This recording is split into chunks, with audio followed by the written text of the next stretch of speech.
முக்கிய செய்திகள். சித்தா, ஆயுர்வேதிக், யுனானி மருத்துவ வளர்ச்சிகளுக்கு 20 லட்சம் ரூபாய் மதிப்பில் நலத்திட்ட உதவிகள் கோவையில் வழங்கினார் கேப்டன் விஜயகாந்த்.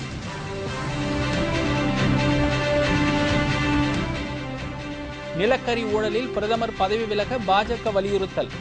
எதிர்க்கட்சி விவாதத்திற்கு பதிலளிக்க தயாராக இருப்பதாக காங்கிரஸ் அறிவிப்பு.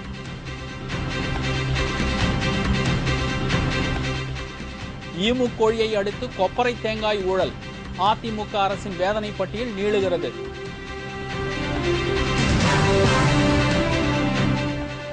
பள்ளி கட்டிடத்திற்கு தேமுதிக அமைத்து தரும் மொசைக் கற்கள் திருமதி பிரேமலதா விஜயகாந்த் பார்வையிட்டார்.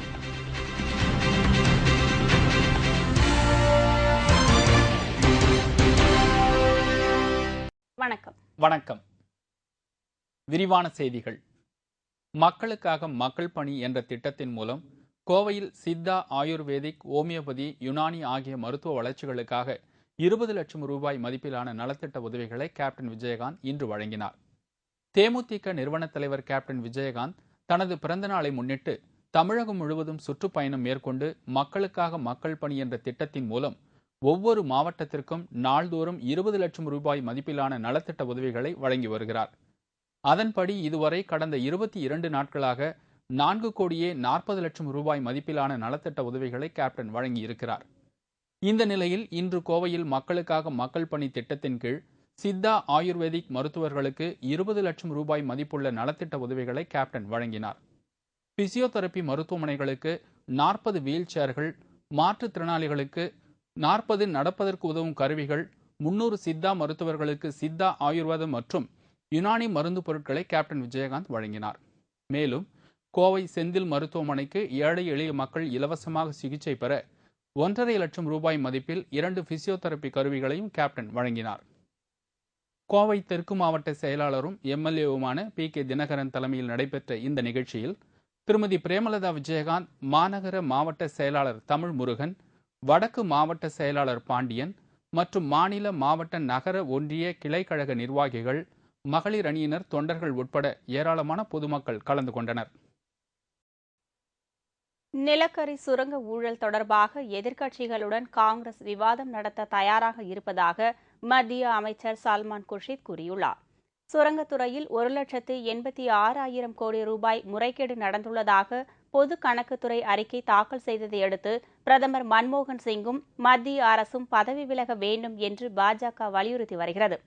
இதன் காரணமாக கடந்த 3 நாட்களாக நாடாளுமன்றத்தில் கடும் அமளி ஏற்பட்டு அலுவல்கள் நடைபெறாமல் இரு அவைகளும் ஒத்திவைக்கப்பட்டு வருகிறது. இதே பிரச்சினையை கிளப்பி இன்று நாடாளுமன்ற இரு அவைகளிலும் எதிர்க்கட்சிகள் கடும் அமளியில் ஈடுபட்டதால் இரு அவைகளும் ஒத்திவைக்கப்பட்டன.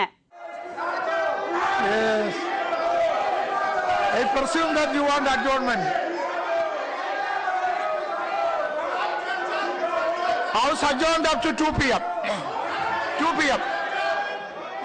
இதனிடையே சுரங்க ஒதுக்கீட்டில் முறைகேடுகள் நடந்துள்ளதாக கூறப்படும் குற்றச்சாட்டுகள் குறித்து நாடாளுமன்றத்தில் எதிர்க்கட்சிகளுடன் விவாதிக்க தயாராக இருப்பதாகவும், இதற்காக பிரதமரோ அல்லது மத்திய அரசோ ராஜினாமா செய்ய தேவையில்லை என்றும் காங்கிரஸ் கூறி வருகிறது.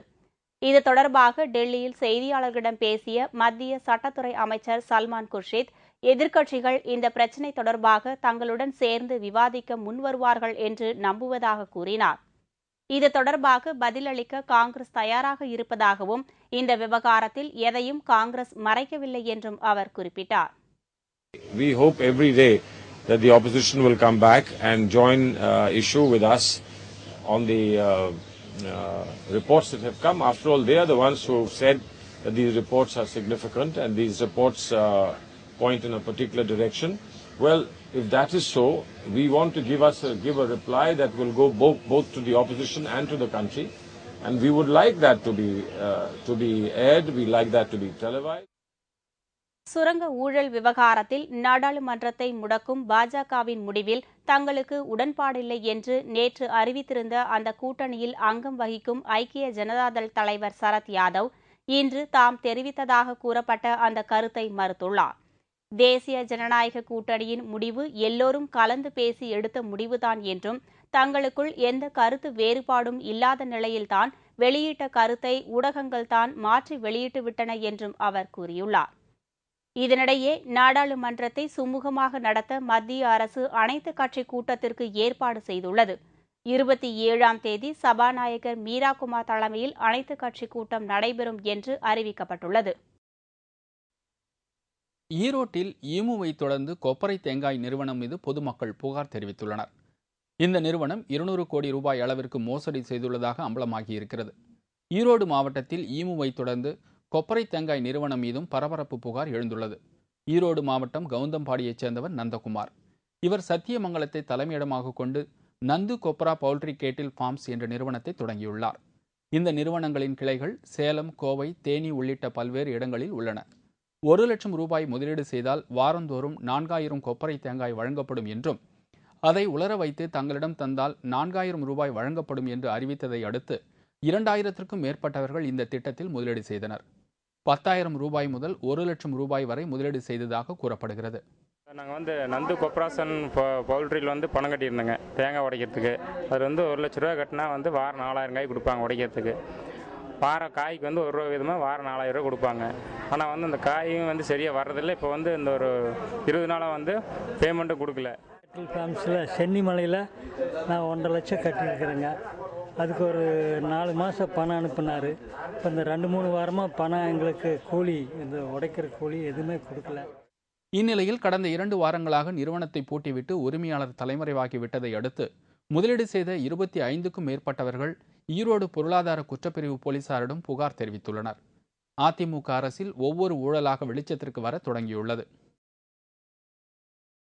காஞ்சிபுரம் அருகே லாரியும் அரசு பேருந்தும் மோதிக்கொண்ட விபத்தில் குழந்தை உட்பட 7 பேர் பரிதாபமாக பலியாயினர். ஓசூரிலிருந்து சென்னைக்கு அரசு பேருந்து ஒன்று வந்து கொண்டிருந்தது. காஞ்சிபுரத்தை அடுத்த ராஜகுல கிராமம் அருகே வந்தபோது அங்கு நின்று கொண்டிருந்த லாரி மீது எதிர்பாராத விதமாக பயங்கரமாக மோதியது.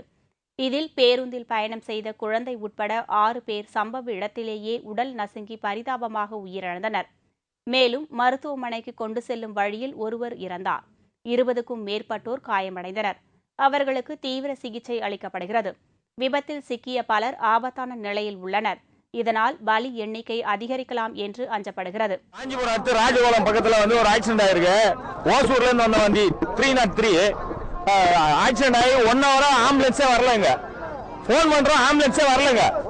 ஸ்பாட்ல 10 பேருக்கு மேல இறந்துட்டாங்க. போன் பண்ணி 10 மணி நேரமா எல்லாம் லைனா வண்டி நிக்குது, ஆம்புலன்ஸே வரல. 10 பேர் ஸ்பாட்லயே இறந்துட்டாங்க. இதுக்கு முழுக்க காரணம் டிரைவரே தூங்கிட்டாராம். 1 மணி நேரமா வண்டி வரல, ஆம்புலன்ஸே வரல. ஆம்புலன்ஸே வர ரொம்ப கேவலமா இருக்குது சர்வீஸ். இந்த பயங்கர விபத்து காரணமாக சென்னை பெங்களூரு நெடுஞ்சாலையில் நீண்ட நேரம் போக்குவரத்து பாதிக்கப்பட்டது.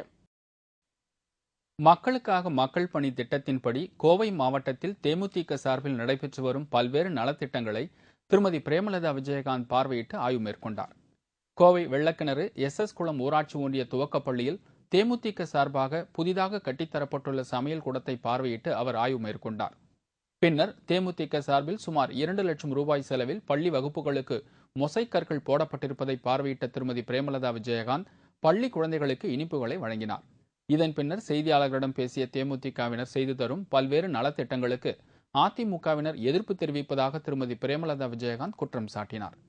துவக்க பள்ளியில் சிதிலமடைந்து காணப்படும் பழைய கட்டிடத்தை புதுப்பித்து தர தேமுதிகவினர் முயற்சித்தும் அதிமுகவினர் இதற்கு எதிர்ப்பு தெரிவிப்பதாக கூறினார். மேலும் குறிப்பிட்ட காலத்திற்குள் இந்த கட்டிடம் புதுப்பித்து தரப்படாவிட்டால் தேமுதிக சார்பில் இந்த கட்டிடம் புதுப்பிக்கப்படும் என்று திருமதி பிரேமலதா விஜயகாந்த் உறுதியளித்துள்ளார். இன்னைக்கு குழந்தைங்களுக்கு தேவை நல்ல கல்வி, நல்ல ஒரு ஆரோக்கியமான ஒரு சூழ்நிலை இருந்தாதான் அந்த பிள்ளைங்க நல்லபடியா படிச்சு வாழ்க்கையில முன்னுக்கு வரணும். இன்னைக்கு பிரைவேட் ஸ்கூல் போக முடியாத எத்தனையோ ஏழை குழந்தைகளுக்கு ஆலமரமா விளங்குவது அரசாங்க பள்ளிகள். அந்த அரசாங்க பள்ளிகள் எல்லாமே இன்னைக்கு தரம் குறைவா இருக்கிறதோட மட்டும் இல்லாம எந்தவித பாதுகாப்பும் இல்லாம இருக்கு. இதான் மேம்படுத்தணும் அப்படின்றதான் கேப்டனுடைய எண்ணம். அந்த பணியில தான் இப்ப இந்த சைட்ல பாத்தீங்கன்னா அந்த கட்டடம் எந்த அளவுக்கு டேமேஜா இருக்குதுன்றது தெரியும். அதை செய்து கொடுக்க நம்ம கட்சி தயாரா இருக்கு. ஆனா ஆளும் அதிமுக அரசு நாங்க எங்க இதுல சாங்ஷன் ஆயிருக்கு, நாங்க அதை செய்து தரோம் சொல்லியிருக்காங்க. நான் என்ன சொல்றேன், உடனடியாக அந்த பணியை அதிமுக செய்து தரணும். அப்படி செய்ய தவறினால் நீங்க சொன்ன அந்த டைமிங்குள்ள நீங்க அதை செய்ய தவறினால் எங்க கட்சியை சேர்ந்த அத்தனை பேரும் இங்க திரண்டு அந்த பணியை நாங்களே கையில எடுத்து செய்து தர வேண்டிய ஒரு நிலைமை வரும். அதனால நீங்களாவது ஒன்று செய்யுங்க, இல்ல செய்ய வர எங்களை மாதிரி ஆளுங்களை ஊக்கப்படுத்துங்க. அது மூலமாக மக்களுக்கும் நல்லது நடக்கும், நம்ம நாட்டுக்கும் நல்லது நடக்கும். அதனால இன்னைக்கு ஆளுங்கட்சி செய்யாத பல வேலைகளை தேமுதிக செய்ய தயாராக இருந்தும் ஆளுங்கட்சி தடுக்கிறதுனால எங்களால நாங்க நினைச்ச எங்களுடைய கோலை ரீச் பண்ண முடியல. அதனால இதை வன்மையாக இந்த நேரத்தில் கண்டிக்கிறதோட மட்டும் இல்லாம நீங்க ஒத்துக்கிட்டபடிக்கு அந்த பணியை உடனடியாக முடிச்சு இங்க இருக்கிற பிள்ளைகளுக்கு அதை உபயோகமாக மாற்றி தர வேண்டும் என்று கேட்டுக்கொள்கிறேன்.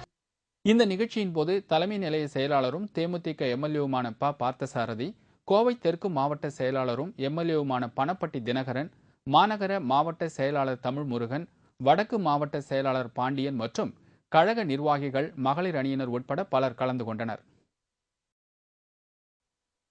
சிவகாசி அருகே டெங்கு காய்ச்சல் பரவியதில் மேலும் ஒரு 3 வயது பெண் குழந்தை பலியான சம்பவம் அப்பகுதியில் பீதியை ஏற்படுத்தியுள்ளது. 8 பேர் அங்குள்ள அரசு மருத்துவமனையில் அனுமதிக்கப்பட்டுள்ளனர். விருதுநகர் மாவட்டம் சிவகாசியை அடுத்த ஐயனார் காலனியில் வசித்து வருபவர் கணேஷ்குமார். இவரது 3 வயது பெண் குழந்தை அருணோதயா கடந்த 3 நாட்களாக காய்ச்சலால் அவதிப்பட்டு வந்தது. அங்குள்ள தனியார் மருத்துவமனையில் மருத்துவ பரிசோதனை செய்ததில் குழந்தைக்கு டெங்கு காய்ச்சல் தாக்கியிருப்பது கண்டுபிடிக்கப்பட்டது. இதையடுத்து தனி வார்டில் தீவிர சிகிச்சை அளிக்கப்பட்டது. எனினும் சிகிச்சை பலனின்றி அந்த குழந்தை பரிதாபமாக உயிரிழந்தது. எங்கள் இதில் சுகாதாரம் ரொம்ப மோசமாக இருக்குது. வாய்க்கா தள்ளி 45 நாள் ஆகுது. தண்ணி 10 நாளைக்கு விட்றாங்க. பம்பிங் லைன் வந்து 10 நாளைக்குன்னா 3 நாளைக்கு ஒருக்கா தண்ணி வாட்டர் டேங்கில் ஏற்றிட்டு இருப்பாங்க. 3 நாள் கழிச்சு தான் 10 நாள் கழிச்சு தான் தண்ணி விட்றாங்க. அதுக்குள்ளே அதுலேயும் கொசு வந்துருங்கிறாங்க. இவ்வளோ குறை அவங்களே சொல்கிறாங்க. ஏன் வந்து அவங்க வந்து சுகாதாரம் வந்து இவங்க வந்து இது பண்ணணும். இப்போ வந்துக்கிட்டு ஒரு பிள்ளை தட்டானோன்னா எல்லா அதிகாரியும் வர்றாங்க. வந்து என்ன இது பண்ணுவோம், இங்கே மண்ணெண்ணெய் தெளிப்போம், இங்கே தேங்காய் எண்ணெய் தெளிங்க, இங்கே பினாயில் தெளிங்க அப்படிங்கிறீங்க. இருக்கிற தண்ணியெல்லாம் கொட்டி விடுறீங்க. ஏன் இதுக்கு முன்னாடி எங்கே போனீங்க? இதேபோல் வேண்டுராயபுரத்தை சேர்ந்த மேலும் 8 பேர் டெங்கு காய்ச்சல் காரணமாக சிவகாசி அரசு மருத்துவமனையில் அனுமதிக்கப்பட்டு சிகிச்சை பெற்று வருகின்றனர். கடந்த வாரம் இதே கிராமத்தில் 2 குழந்தைகள் டெங்கு காய்ச்சலுக்கு பலியானது குறிப்பிடத்தக்கது. கடந்த 2 வார காலமாக வந்து இங்கே சிவகாசியில் உள்ள சுற்றியுள்ள கிராமத்திலிருந்து வைரஸ் காய்ச்சல் நோயாளிகள் வந்து கொஞ்சம் பேர் அட்மிட் ஆகிருந்தோம். ஒரு 15லேருந்து 20 நோயாளிகள் அட்மிட் பண்ணியிருக்கோம். அதில் வந்து ஒரே ஒரு குழந்தைக்கு மட்டும் டெங்கு பாசிட்டிவாக வந்தது. மற்றவங்களுக்கெல்லாம் டெங்கு அறிகுறியோட வைரஸ் காய்ச்சலோடு அட்மிட் பண்ணியிருந்தோம். அவங்களுக்குள்ள முறையான சிகிச்சை வந்து கொடுத்துட்ருக்கோம்.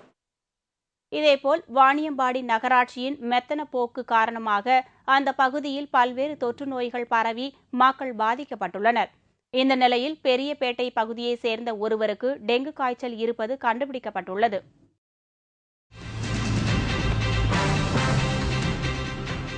கல்யாண வீட்டில் மொய் எழுதும் இடத்தில் 1000 ரூபாய் கள்ளநோட்டை மாற்ற வந்த கும்பல் பொதுமக்கள் பிடித்து போலீசில் ஒப்படைத்தனர்.